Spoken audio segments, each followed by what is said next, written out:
Hello there, I'm Donna Parker and I'm the Group Manager for Vulnerable Learners at Worcestershire Children First. I'm just going to talk to you very briefly about our Children Missing Education team and our Elective Home Education team and give you some idea of the processes that we put in place once you've made a referral to us. So I'm just going to run through this presentation.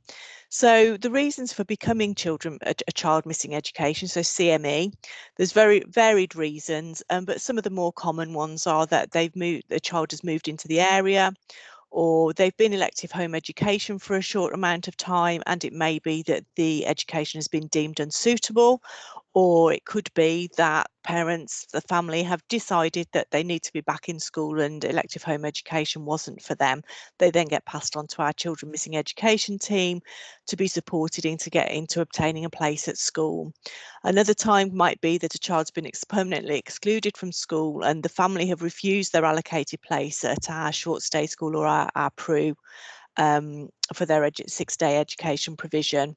And another case may be that a child or a family have moved across the county and been deregistered from a school due to distance and then been unable to obtain a place within their local school. So our process comes from yourselves, from schools, and that's from you sending us a Leave Us form through the children's portal. And I'm sure that Matt Pooler has already spoken to you about the fact that we have Leave Us forms and Join Us forms coming into the children's portal. Children and families are referred to as CME once we have the Leave Us form, but there's no Join Us form to marry that form up with. So we are unaware that the child has actually started at another school. So our CME officers, we have a team of 7 CME officers, and they will do some investigation into trying to track that child and that family down. That might include multi-agency meetings, also cross-agency working, lots of referral if it's a child within the HCP or it's a child who's open to social care, then obviously we will be talking to those agencies as well. If a child gets really stuck, we will look at our Missing Mondays process, and I'll talk a little bit about that later. And our Fair Access Protocol is also part of our CME process, which Tracy Wilson is talking to you about. So we mustn't confuse our children missing education from our children at risk of missing education or children missing from education. What's the difference between children missing education and these other two categories are that if a child is classed as a child missing education, then they are not on roll at a school. At risk of missing education or from education is a child that is on roll at a school and is absent from education, but they are on roll. So the difference is between a child being on roll or not on roll at a school. We are just about to recruit into our monitoring officer for the 10-day absence notifications coming into us, which you very well, you send them frequently. And this person, once they're in post, which I'm hoping will be January, will be looking at these children at risk of missing education as we receive absence notifications from you, and we will be looking at what education provision is in place for that school and whether the authority needs to be doing something else to support the school in that child accessing their education. So our Child Missing Education Service will undertake several investigations. They'll just keep going until they track these children down. There's very few that we don't find, whether that's in another county, whether it's across Worcestershire somewhere. And some of the things that we'll use to investigate as to where a child might be are obviously phone calls to schools, to previous schools, phone calls to parents and any other contacts that we might have. So grandparents, aunties, uncles, schools of siblings, etc. We'll check our social care systems and with other agencies if we can. So if early help might be involved or had some involvement, they may know of a new address for the family. We will do a home visit to the last known address. We will knock the door, see who Very often, if it's a new person, they may have a forwarding address, they may not, but if it's a rented property, they will put us in touch with the landlord very often, and we can often find a family that way. If nobody answers the door at that last known address, we might speak to the neighbours, again, speak to the landlord, to see if any of those people might have information on the family and where they might be. There's then some further Worcestershire Children First data checks that we can do. And also, we now have contacts so that we can go to HMRC, who will let us know if they have a different address for the family, and they will actually, if they have the address that we have, they will write to them to confirm the address at that existing address. And basically, our CME team are like dogs with bones, and they will just keep going until they actually find that family. So that's our CME investigation. However, you need to remember that you obviously can't just take a child off roll at school, and I know that you will all be aware of that. But be aware of the actions that you need to take before you deregister a child from your role. So we would expect you to make your own inquiries to locate the family, which might include some of the same investigations that our Children Missing Education team will do. And that's obviously phoning all the contact numbers you have, talking to families on the playground to see if they know where they've moved to, emailing all the email addresses you may have, texting. You very often have mobile phone numbers that people might not be answering, but if you're texting them, they might respond. We would expect you to do a home visit, and also inquire with schools of siblings, amongst other things. We would expect a school to undertake their own inquiries, their own reasonable inquiries to locate the family. So with regards to children missing education, we are just reviewing our policy. Unfortunately, it hasn't been done for some years, and we're hoping that that will be out before the end of term to you. And that's the same with our elective home education policy, which again, I'm hoping that that will be out to you by mid-January, having been rewritten. And obviously we need to go out to consult with elective home education families and also the education otherwise. So that's about the policies, which will be coming out to you shortly. So elective home education, obviously we have seen a massive increase due to COVID with elective home education. And I think the figures currently stand for this period of time from September until now at about 120 more than there were the same period last year. I think it's about 137 last year, and we're at 257 this year for the same time period. So you can see the increase that we've seen there. It is a parent's right to withdraw from school to electively home educate, and the only thing they need to do is write a letter to the school to saying they're withdrawing from the school. School should take off roll from a particular date, and they are wishing to electively home educate.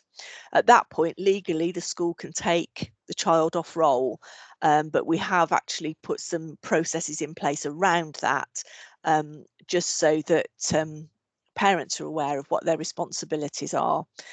With regards to the reasons for choosing to electively home educate, obviously at the moment, one of those reasons is COVID-19.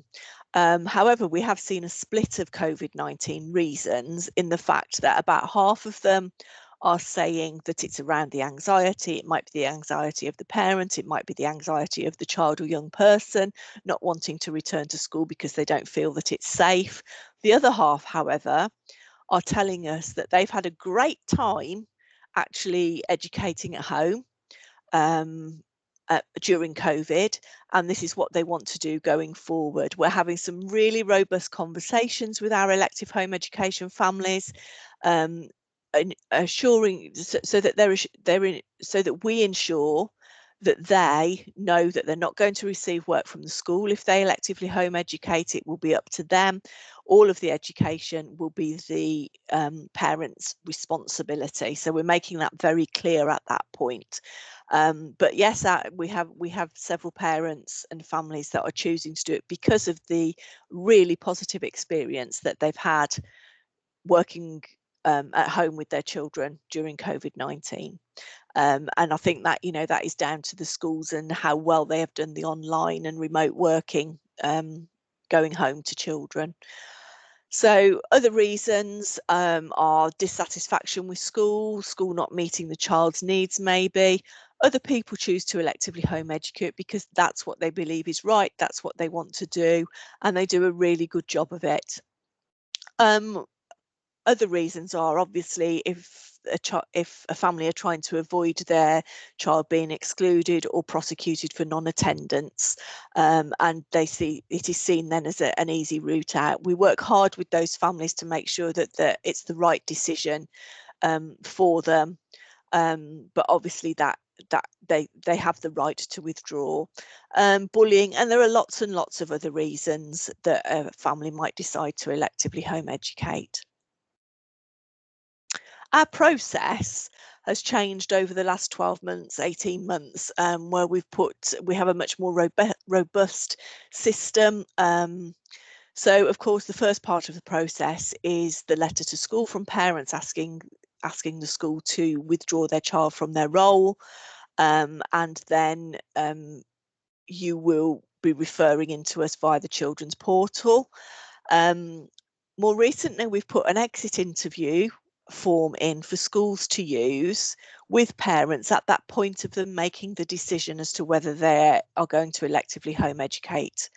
So the exit interview makes it very clear we would like schools to be using this as an interview face to face or remotely as we are doing now, to talk to the family about their reasons for choosing to electively home educate, and see if school can do anything else to encourage them to stay on roll at school. However, the exit interview isn't mandatory, and a parent can refuse to complete this with the school.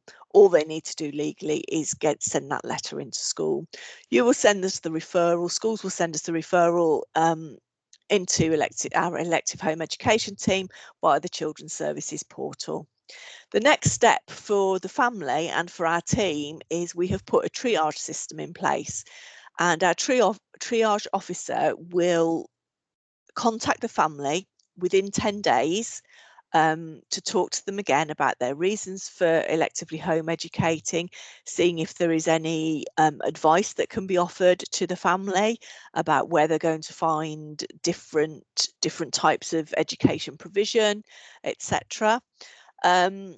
And also to note the reasons. We have been criticised in the past by Ofsted of not analysing our reasons for electively home educating, and the triage system allows us to get an accurate reason for the parent to choose to educate their child in this way.